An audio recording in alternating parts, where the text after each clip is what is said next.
ಮದ್ದೂರಿನ ಗಣಪತಿಯ ಮೇಲೆ ಏನು ಕಲ್ಲು ತೂರುವಂಥ ಹೀನ ಕೃತ್ಯವನ್ನು ಇವತ್ತೇನು ಮಾಡಿದ್ರು, ಒಂದು ಮಸೂದೆಯಿಂದ ಕಲ್ಲು ತೂರಾಟ ಮಾಡುವಂಥದ್ದು ಏನು ಮಾಡಿದ್ರು.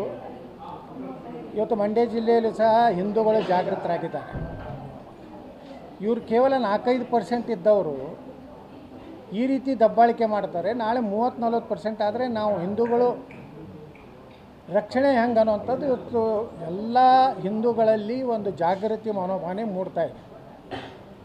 ನಾವಿನ್ಮೇಲೆ ಜಾತಿ ಆಧಾರದ ರಾಜಕಾರಣ ಮಾಡಬಾರ್ದು.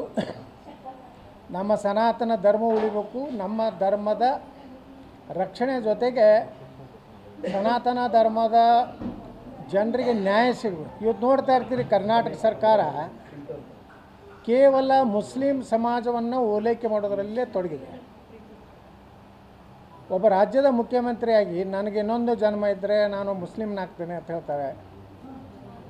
ಯಾವ ಹಿಂದೂಗಳ, ಅದರಲ್ಲಿ ವಿಶೇಷವಾಗಿ ಹಾಲು ಮತ್ತು ಕುರುಬ ಸಮಾಜದ ಜನ ಬದಾಮಿಯಲ್ಲಿ, ನಮ್ಮ ಕಡೆ ಅದು ರುಮಾಲ್ ಅಂತ ಕರಿತೀವಿ, ಕಡೆ ಪೇಟ ಕರೀತಾರೆ. ಅದನ್ನು ಸುತ್ತಲಿಕ್ಕೆ ಬಂದರೆ, ಕುಂಕುಮ ಹಚ್ಚಲಿಕ್ಕೆ ಬಂದರೆ ತಿರಸ್ಕಾರ ಮಾಡಿ ಅಸಹ್ಯಕರ ರೀತಿಯಲ್ಲಿ ಮಾತಾಡ್ತಾರೆ.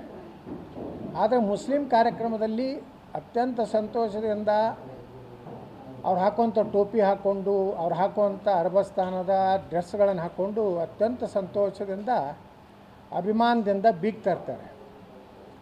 ಇದು ಏನು ಸಂದೇಶ ಹೋಗ್ತಾ ಇದೆ ಅಂದರೆ, ರಾಜ್ಯದಲ್ಲಿ ಹಿಂದೂಗಳ ರಕ್ಷಣೆ ಆಗ್ತಾ ಇಲ್ಲ. ಇವತ್ತು ನೋಡಿ, ಮೊನ್ನೆ ಅಲ್ಪಸಂಖ್ಯಾತ ಇಲಾಖೆಯಿಂದ ಪೊಲೀಸ್ ಇಲಾಖೆಯ PSI ಭರ್ತಿಯ ಸಲುವಾಗಿ ಮುಸ್ಲಿಮರ ಯುವಕರಿಗೆ ತರಬೇತಿ ಕೊಡುವಂಥದ್ದು. ಅಂದರೆ ಏನು ಅರ್ಥ ಇದು? ದಲಿತರಿಗಿಲ್ಲ, ಹಿಂದುಳಿದ ವರ್ಗದವ್ರಿಗಿಲ್ಲ.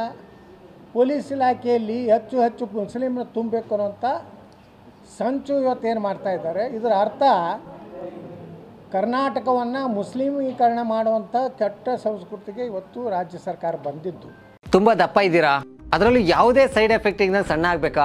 ಎಷ್ಟೋ ಜನ ಹೇಳ್ತಾ ಇದ್ರಿ, ಸರ್ ನಾನು ಜಿಮ್ಗೆ ಹೋಗ್ತಾ ಇದ್ದೀನಿ ಆದ್ರೂ ಸಣ್ಣ ಆಗ್ತಾ ಇಲ್ಲ ಸರ್, ವರ್ಕೌಟ್ ಮಾಡ್ತಾ ಇದ್ದೀನಿ ಆದ್ರೂ ಸಣ್ಣ ಆಗ್ತಾ ಇಲ್ಲ ಅಂತ ಹೇಳ್ತಾ ಇದ್ರಲ್ಲ. 100% ಯಾವ ಜಿಮ್ಗೂ ಹೋಗ್ದಂಗೆ ವರ್ಕೌಟು ಮಾಡ್ದಂಗೆ ನೀವು ಸಣ್ಣ ಆಗ್ಬೋದು. ಪ್ರತಿದಿನ ಬೆಳಿಗ್ಗೆ ಸಂಜೆ 2 ಟೈಮ್ ನಮ್ಮ ಜೀನಿ ಸ್ಲಿಮ್ನ ಯೂಸ್ ಮಾಡಿ ಯಾವುದೇ ಸೈಡ್ ಎಫೆಕ್ಟ್ ಇಲ್ದಂಗೆ ನೀವು ಸಣ್ಣ ಆಗ್ತೀರಾ.